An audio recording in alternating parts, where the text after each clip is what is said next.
मनोविज्ञान पर चर्चा की थी।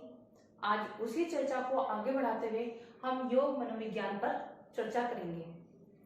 दोस्तों, योग मनोविज्ञान का अर्थ अपने आप में बहुत बड़ा है। कारण क्योंकि योग शब्द अपने आप में संपूर्ण अर्थ है, वहीं मनोविज्ञान ये भी अपने आप में एक संपूर्ण अर्थ है।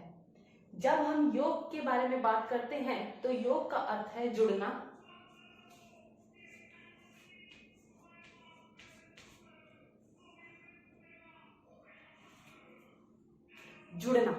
आत्मा का परमात्मा से जुड़ना योग है। स्वास्थ्य का शरीर से जुड़ना योग है। इसके बारे में महर्षि पतंजलि जी ने वे 8 मार्ग बताए हैं जिनके द्वारा व्यक्ति परमात्मा से या आत्मा का परमात्मा से मिलन हो सकता है, जिसमें अभ्यास, प्राणायाम, आसन, ध्यान, धारणा, समाधि, प्रत्याहार ये सब मार्ग आते हैं। वहीं मनोविज्ञान का अर्थ है, जैसे हमने पहले भी बात की थी, मन का अध्ययन मनोविज्ञान है, आत्मा का अध्ययन मनोविज्ञान है, वहीं व्यवहार का अध्ययन भी मनोविज्ञान है। आधुनिक समय में हम मनोविज्ञान को व्यवहार के अध्ययन से ही लेते हैं। इस तरह हम कह सकते हैं कि व्यवहार का अध्ययन मनोविज्ञान है।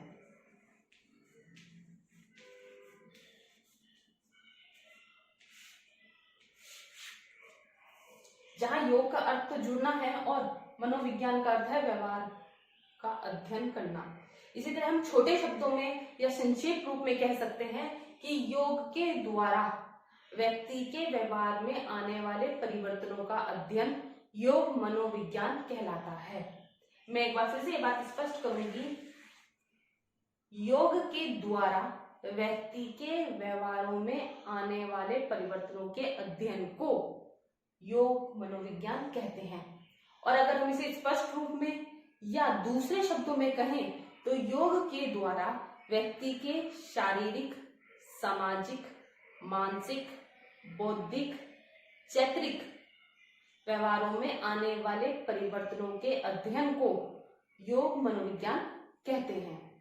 मैं ये परिभाषा एक बार फिर से बोलूंगी, योग के द्वारा व्यक्ति के शारीरिक, सामाजिक, मानसिक, बौद्धिक, चैत्रिक व्यवहारों में आने वाले परिवर्तनों के अध्ययन को योग मनोविज्ञान कहते हैं।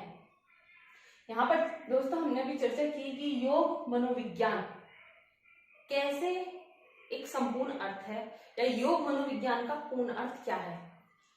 इस चर्चा को आगे बढ़ाते हुए मैं आपको एक बात और स्पष्ट कर देना चाहती हूँ कि योग मनोविज्ञान मनोविज्ञान से भिन्न है। योग मनोविज्ञान मनोविज्ञान से कैसे भिन्न है? मनोविज्ञान अपने आप में एक संपूर्ण डिसिप्लिन है, एक पूर्ण कंप्लीट सब्जेक्ट है। वहीं योग मनोविज्ञान मनोविज्ञान की एक ब्रांच, एक शाखा है।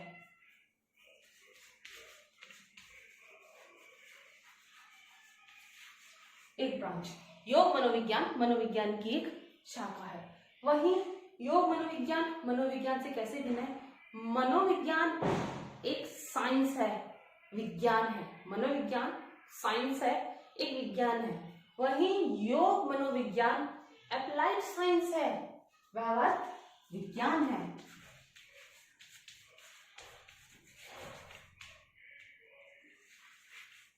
अप्लाइड साइंस है। अब साइंस का अर्थ क्या है? वही एक तार्किक क्रमबद्ध ज्ञान जो किसी तथ्य को पूर्ण अध्ययन करके उसको सत्य साबित कर सकता है। लेकिन अप्लाइड साइंस किसी भी परिस्थिति में तत्काल उस पर अप्लाई की जाती है, वो अप्लाइड साइंस कहलाती है।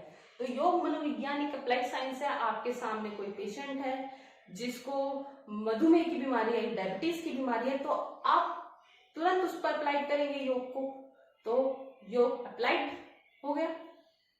इसके अलावा मनोविज्ञान योग मनोविज्ञान से कैसे भिन्न है? योग मनोविज्ञान सिर्फ प्राणियों का अध्ययन करता है, ओनली ह्यूमन बीइंग्स पर स्टडी करता है।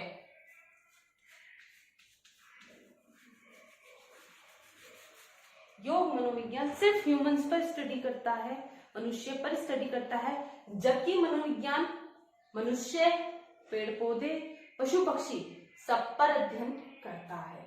इसलिए योग मनोविज्ञान से इन कारणों से अलग है। यहीं पे दोस्तों हम आगे चर्चा करते हैं कि योग मनोविज्ञान के उद्देश्य या लक्ष्य क्या है। योग मनोविज्ञान का पहला उद्देश्य ये है व्यक्ति को स्वयं को समझना। योग मनोविज्ञान योग साधकों को या व्यक्ति को खुद को समझने में सहायता करता है, क्योंकि योग के द्वारा व्यक्ति ध्यान, धारणा, समाधि, आसन इन सभी मार्गों को अपनाकर स्वयं को समझ सकता है, स्वयं को और अधिक गहराई से जान सकता है।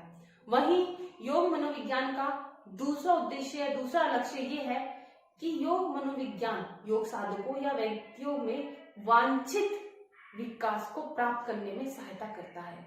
वांछित यानी कि जितना हम चाहते हैं उतने विकास के लिए उसको योग मनोविज्ञान अग्रसर करता है, आगे बढ़ने में सहायता देता है। तीसरा उद्देश्य योग मनोविज्ञान का क्या है कि योग मनोविज्ञान जहां व्यक्ति को स्वयं को समझने में सहायता करता है, वहीं योग विज्ञान व्यक्ति को दूसरे को भी समझने में सहायता करता है। योग मनोविज्ञान जब योग साधक सामने वाले व्यक्ति की समस्या समझता है तो उसको हल करने के लिए उसे उसके मन को भी समझना होता है, वहां पर उसकी सहायता योग मनोविज्ञान करता है। इसी के अलावा योग मनोविज्ञान व्यक्ति को उन सभी क्षेत्रों में सहायता करता है जहां जहां उसको समस्या होती है, उसको धार्मिक, चैत्रिक, सामाजिक, बौद्धिक जिस क्षेत्र में समस्या होती है वहां उन समस्याओं को समझने में योग मनोविज्ञान उसकी सहायता करता है। इसके अलावा योग मनोविज्ञान का जो अगला उद्देश्य है वो है योग की प्रक्रिया को प्रभावशाली ढंग से चलाना। कहने का अर्थ यह है कि जब व्यक्ति योग को अपनाता है तो उसका प्रभाव या उसका असर उसकी पर्सनैलिटी या उसके व्यक्तित्व पर पूर्ण रूप से पड़े, ये कार्य या इस कार्य में भी उसकी सहायता योग मनोविज्ञान करता है। आज तक के लिए इतना ही दोस्तों, नमस्कार।